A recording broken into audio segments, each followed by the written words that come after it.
Et si on arrêtait de compter uniquement sur lui, avoir son propre argent, c'est plus qu'une sécurité, c'est une forme de liberté. On en parle sans filtre ce soir avec Gracia Kasika. Elle est la manager de l'Académie d'un jour nouveau, la CEO de son propre entreprise. Elle va nous parler de ça un peu après. À part ça, c'est l'ambassadrice d'un jour nouveau et aussi coach en marketing et motivatrice, en même temps conférencière. Waouh! Toutes ces casquettes, Gracia. Franchement, moi, personnellement, j'adore. Merci beaucoup. Et félicitations. Merci. Merci à toi d'avoir accepté notre invitation. On est dans l'émission « Et si on en parlait ?» et aujourd'hui, on va parler argent. Mais avant, je te trouve trop belle ce soir. Si seulement on pouvait te voir un peu, te lever et puis voir un peu le look. Et après, on va revenir pour commencer avec notre émission. Ce sera bien sûr après. Alors là, on parle vraiment d'argent. En RDC, moins de 7% des femmes ont un emploi salarié, tandis que la majorité travaille dans le secteur informel sans sécurité financière, dont près de 44% sont entrepreneurs. Mais seuls des 0,3 détiennent une entreprise formelle. Cette réalité relève d'un écart alarmant d'accès à l'indépendance financière. D'après toi, qu'est-ce qui freine encore cette indépendance financière de femmes? Merci beaucoup. J'aimerais remercier d'abord ce plateau qui me reçoit encore une fois. UGN LTV, une télévision par les femmes, pour les femmes et avec les femmes. Et avec les femmes. C'est un grand plaisir, encore une fois, de pouvoir partager, pourquoi pas, cette petite connaissance. J'espère que ça va aider quelqu'un, ça va soutenir quelqu'un ou bien ça va renforcer quelqu'un. On espère. Alors, en tout cas. Pour cette première question, qu'est-ce qui freine encore la femme dans son indépendance ou dans sa course vers son indépendance financière? J'ai compris que c'était beaucoup de choses. Socialement, la culture aussi est un frein et l'éducation. Parce que dans le pays où nous sommes, nous avons beaucoup de limites et il faut vraiment qu'on en parle. Nous avons beaucoup de limites au niveau de l'accessibilité à l'éducation et ça fait que la femme, c'est la deuxième option. Pour les familles qui ont à faire un choix entre la femme et l'homme, en tout cas, on choisit d'abord que ça soit l'homme qui parte à l'école et ça fait que ça maintient encore une fois la femme dans ce frein. Mais certains te diront que ces temps est révolu. Toutes les filles à l'école, tous les garçons à l'école. En fait, c'est encore dans le slogan. Honnêtement, l'inégalité sociale est un frein pour l'indépendance financière de la femme parce que dans plusieurs entreprises, en moyenne, les femmes gagnent beaucoup plus moins que les hommes. Parce qu'ils estiment que l'homme, c'est celui qui a toute la charge familiale et la femme en a 50% ou voire même à 20%. Ça fait qu'on peut se permettre de la donner un salaire qui ne soit pas égal à l'homme. Pourtant, ils peuvent avoir les mêmes compétences, ils peuvent avoir le même poste, voire même. Mais quand c'est la femme qui a le poste, en tout cas, ils se permettent gentiment de pouvoir baisser la rémunération. J'ai aussi épinglé que la charge mentale et le travail domestique est un frein aussi. Parce que au moment où l'homme se déploie dans l'exercice de ses fonctions, la femme est partagée. C'est-à-dire, non seulement elle a la charge de pouvoir prendre soin des tâches ménagères, et elle est départagée aussi dans les tâches qu'elle doit poursuivre professionnellement, voire même au cas où elle est entrepreneur. Donc, tu es d'avis de ces personnes qui pensent qu'une femme qui reste à la maison, qui exerce toutes les tâches ménagères doit être payée? Le gain ou la récompense n'a pas forcément besoin d'être monétisé. OK? Il y a des récompenses qui te boostent et qui t'amènent à travailler encore plus. Ça fait que tu peux en faire un gagne-pain. Nous avons une dame que nous avons connue. Cette dame, on la faisait tout le temps de compliments qu'elle préparait bien chez elle à la maison. Pourtant, une tâche domestique. Mais elle en a fait tout un restaurant. Et aujourd'hui, c'est plus un frein. Départ ces compliments qui ont représenté le profit ou le gain de ce qu'elle faisait à la maison. Elle a eu le courage, elle a été dopée et aujourd'hui elle est instoppable. Elle a un restaurant qui tient, qui est debout, elle engage des gens et voilà, elle a rencontré son indépendance financière parce que, c'est vrai, elle n'a pas été payée avec l'argent, mais elle a été payée avec des compliments. Elle a été payée avec des remerciements parce que, oui, reconnaître que la chose est bien faite, c'est quelque chose qui encourage énormément quand la femme est dans cette procédure. Mais aussi, les femmes n'ont pas accès facile aux investissements. C'est-à-dire, Dieu merci, aujourd'hui, ça a été signé, la femme a la possibilité de pouvoir signer une dette à la banque sans consentement ou sans permission de son mari. Mais avant, ce n'était pas comme ça. Mais même aujourd'hui, il faut qu'elle présente des garanties.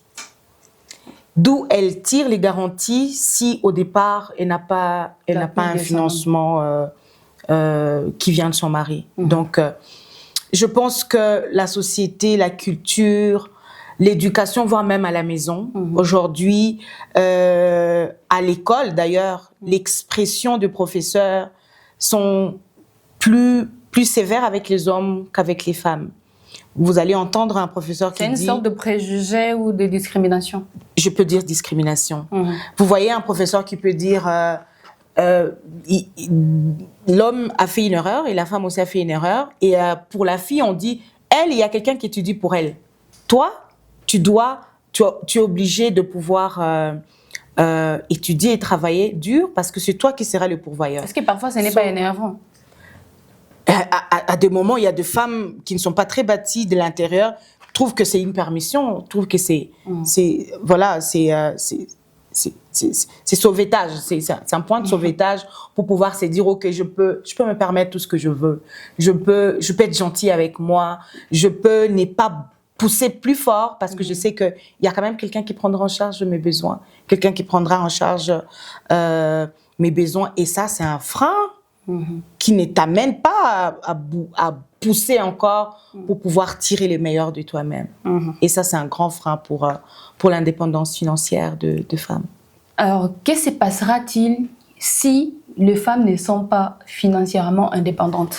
Permettez-moi de lire quelques mots que j'ai préparés. Ça sera très important pour avoir des mots-clés sur cette question. Et ça, c'est quand même très, très... très éducatif et très éducationnel que j'aimerais que nous puissions garder. Je dis ceci. Quand les femmes ne sont pas financièrement indépendantes, les conséquences sont nombreuses et profondes. Et cela touche à la fois leur vie personnelle, sociale, familiale et économique de tout un pays. La dépendance, si elle est dépendante financièrement, elle sera dépendante dans toutes ses relations. OK? Elle est dépendante dans les relations, c'est-à-dire qu'elles doivent compter sur le partenaire. Elles doivent compter sur un parent. Elles doivent compter sur l'État dans le pays auquel elle est en train de vivre. Elle doit compter sur quelqu'un d'autre pour survenir à ce besoin. Et nous savons tous que la main qui donne est toujours au-dessus de celle qui reçoit. Du coup, elle n'a pas des initiatives fraîches, naturelles, parce que cela est conduit par quelqu'un d'autre, vu qu'elle n'a pas la possibilité elle-même de pouvoir s'y prendre en charge. Et c'est là limite la liberté de choix. C'est-à-dire qu'elle ne peut pas se permettre de choisir ce qu'elle veut parce que ça va aller à la limite de la personne qui est en train de la prendre en charge. Donc un peu pour dire qu'elle doit se voir dans la vision de quelqu'un d'autre. Exactement. Et ça fait qu'elle se tue à petit feu parce qu'elle va faire taire ce qu'elle est pour pouvoir se conformer à ce qu'on la présente ou à ce qu'on la donne. J'ai parlé qu'elle aura moins d'expression au quotidien parce que des poches vides ferment la bouche. Une poche pleine ouvre la bouche. C'est un peu compliqué que ça. Alors, j'ai dit que certaines restent dans les relations toxiques et violentes parce qu'elles se disent, je manque de moyens. Je n'ai pas je ne sais pas ce que je ferai de ma vie si je n'ai pas cette source. Et du coup, elle supporte l'insupportable. Elle s'aimait à quémander certaines choses qui, au départ, c'est un droit, mais elle quémande simplement parce que elle n'est pas dépendante. Elle est très dépendante financièrement. Et la deuxième des choses, la perte d'autonomie et de pouvoir des décisions. Quand on n'est pas fort financièrement, on est très limité dans la prise de décision. On ne te consulte même pas. En fait, on t'informe. Et ça, c'est très souvent dans le mariage. Hein. Quand une femme n'est pas forte ou n'apporte rien financièrement, très souvent, elle subit les décisions que le mari a déjà prises d'avance et elle informe carrément à la femme, écoute, j'ai décidé de vendre le véhicule. Tu constates que, en fait, et par grâce, par bonheur, si on te l'informait. Pour les autres, c'est genre, j'ai vendu les véhicules, en fait, et j'ai fait avec l'argent X, Y, Z. Et comment réagir dans ces genres de situations?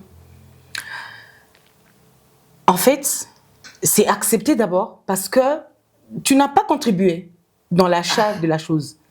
C'est ce que j'ai dit, non? Poche vide, bouche fermée.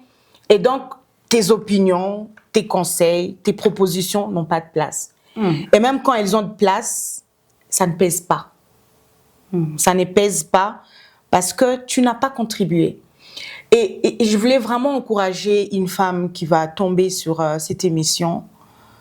Dieu, quand il crée l'homme et la femme, pour l'homme, c'est-à-dire la femme y compris, on a déjà dit ce qui doit être fait, cultiver, rendre fécond, produire, remplir.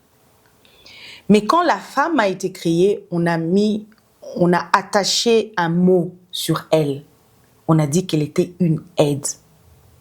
OK? Et j'aime énormément la manière dont mon mari, qui est pasteur, la manière dont il exprime ça. Quand on demande de l'aide ou quand une personne a besoin d'aide, c'est-à-dire que cette personne est incapable de faire ça elle-même. So, l'aide qui vient doit être soit égale ou supérieure. Pas moins. Parce que si elle est moins, elle ne va pas servir. Mais aujourd'hui, les femmes, elles se permettent d'être de charge. Je vais nous dire aujourd'hui que quand tu ne produis rien dans ta maison, dans ton foyer, voire même dans la société, tu ne réponds pas à la mission que Dieu a donnée à la femme. On a dit que la femme était une aide et pas une charge. Et donc, on a le devoir de pouvoir pousser, travailler pour répondre à cette mission que nous avons reçue, qui est d'aider l'homme. Alors, comment parler argent dans un couple sans pour autant qu'il y ait des conflits? Si déjà une femme c'est une aide, alors comment est-ce qu'elle doit s'exprimer? Enfin, de parler argent, tu touches par exemple combien, qu'est-ce que moi, est-ce que je peux avoir quelque chose sans pour autant qu'il y ait un conflit? Je pense que tout dépend de la manière dont on définit l'argent. L'argent n'est pas un maître, l'argent est un serviteur. Et je ne pense pas que quelque chose qui soit serviteur dans un foyer soit vraiment les cœurs. C'est vrai que beaucoup de foyers sont déchirés à cause de cette question des finances, la gestion de l'argent. C'est pourquoi, je le redis encore, tu sais que quand on est partenaire, on se traite à égal. On ne se traite pas à inférieur ou à supérieur. Quand on est partenaire, on se traite à égal. C'est-à-dire, quand tu sais que l'autre a apporté quelque chose, tu vas écouter ses propos, tu vas écouter ses avis, parce que tu sais que, et là, ça part dans la production ou dans ce que nous avons comme avoir. Du coup, ça fâche, ça porte à discussion, ça porte à incompréhension quand l'un des partenaires pense que c'est moi qui gagne plus, donc c'est moi, mon opinion qui compte, et là, ça cause un grand problème. Mais quand par humilité et par écoute de l'autre, on n'a pas besoin de se fâcher pour parler de l'argent. L'argent, ça nous sert à avoir, à obtenir quelque chose qui va nous servir, qui va servir à la famille. Donc, du coup, c'est des questions très importantes à traiter à part égale et non pas à penser que elle n'a pas assez d'idées à donner. Du coup, la famille est privée de certaines initiatives que la femme peut avoir simplement parce que certains sujets fâchent, comme bien sûr l'argent. On prend une petite pause et puis on revient dans un instant.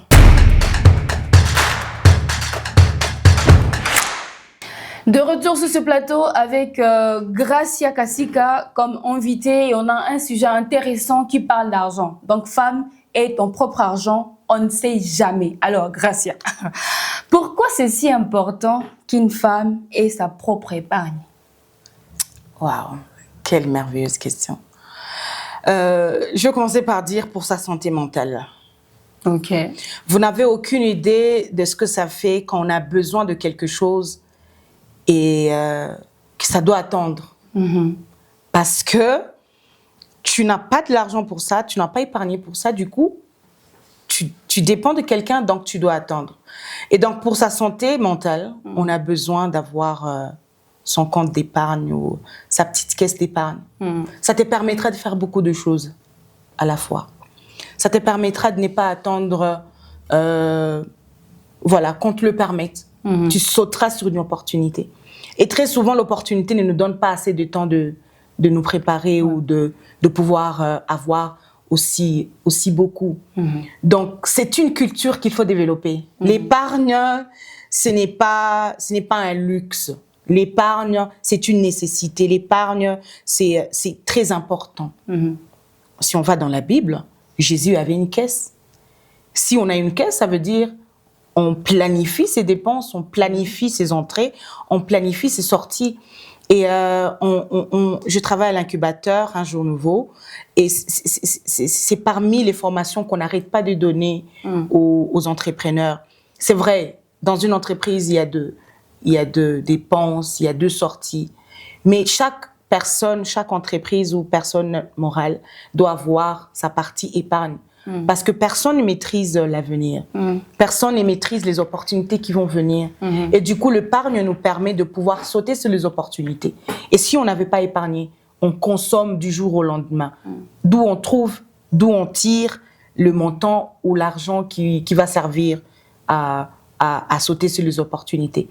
Et donc, je dirais, pour la santé mentale, en tout cas, c'est très, très, très important de pouvoir avoir de l'épargne, mais aussi ça diminue le stress. Alors dites-nous, as-tu déjà vécu une situation un peu particulière où tu es arrivé à un moment où ton propre argent t'a sauvé? Je dirais plusieurs situations. Racontez-nous un peu, juste une plusieurs situations. Il est arrivé dans un moment de ma vie où je devais me reconvertir. À l'église Me reconvertir professionnellement ou je veux dire professionnellement. Ok.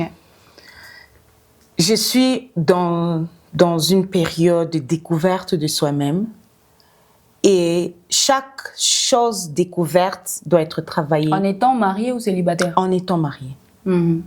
Ok? Quand on est chez les parents, bon, en tout cas, tu dépends des parents. C'est d'ailleurs plus facile. Mais quand tu es déjà marié, c'est-à-dire qu'il y a des priorités. Les enfants sont là, l'avenir est là. Et donc, tu viens en second lieu parce que la société estime que tu as déjà été bâti, c'est bon. Tu vas dans le foyer pour maintenant démontrer ce que tu as déjà été. Pourtant, non. On continue à se perfectionner, à se refaire, recréer du jour au lendemain. En tout cas, jusqu'à ce que j'entre dans ma tombe, je vais encore exploiter ce que le Seigneur a mis en moi. C'est un engagement fort. Hein? Oui. Et s'il faut parler d'un exemple, j'étais en train de dire qu'il est arrivé un moment pour moi où je devais me reconvertir. C'est-à-dire, à l'université, j'ai fait la gestion des entreprises. Et pendant Covid, j'ai remarqué que j'avais un don de décoration. J'ai remarqué que je faisais des choses à l'ordre.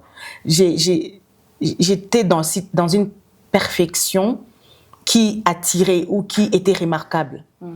Et plusieurs personnes autour de moi me disaient, mais tu arranges bien ta maison, tu as bien ordonné ce que tu as, en fait. Et une fois, l'esprit me dit, pourquoi ne pas aller plus loin? Pourquoi ne pas aller plus loin? Et je devais me reconvertir pour pouvoir acquérir des compétences qu'il fallait pour faire asseoir ce don ou ces talents. Et j'ai payé moi-même mes études. j'ai payé moi-même la formation que je fais sur la décoration intérieure. Et aujourd'hui, c'est toute une entreprise assise, simplement parce que ce que j'avais à côté m'a permis de pouvoir payer une formation. Et aujourd'hui, ça fait entrer. Tu vois? Et donc, c'est important, par exemple, pour ce genre de situation. Et si ce jour-là, j'étais sur le point de pouvoir rater une opportunité parce que la personne était disponible, celle qui devait m'apprendre, et il fallait payer. Et si, à l'instant où le besoin s'exprime, mon mari n'a pas d'argent ou je ne suis pas la priorité, ça se passe comment?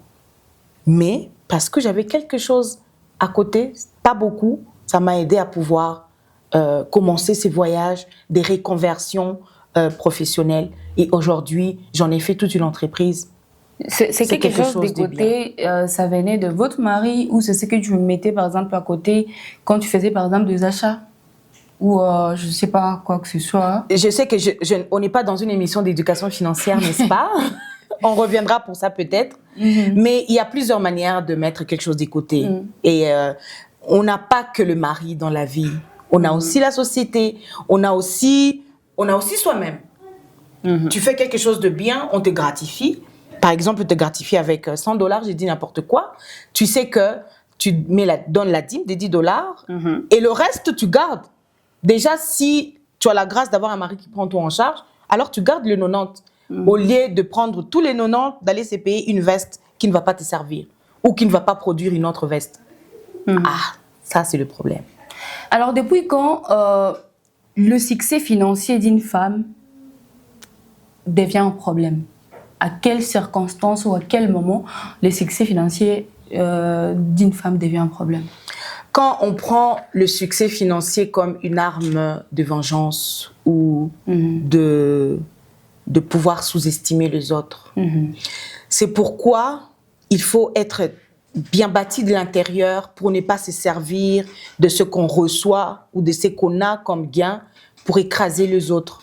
Ça devient un grand danger dans la société quand une femme qui avait été martelée, qui avait été sous-estimée à cause du manque et que par bonheur, elle reçoit, elle va se servir de cet argent pour démontrer que, vous voyez, vous n'avez pas eu raison de me faire X, vous n'aviez pas eu raison de me fermer la bouche. Aujourd'hui, je suis en mesure. Et là, c'est une arme que vous n'allez pas arrêter. Certains hommes disent que quand les femmes ont l'argent, sont plus orgueilleuses que quand elles n'en ont pas.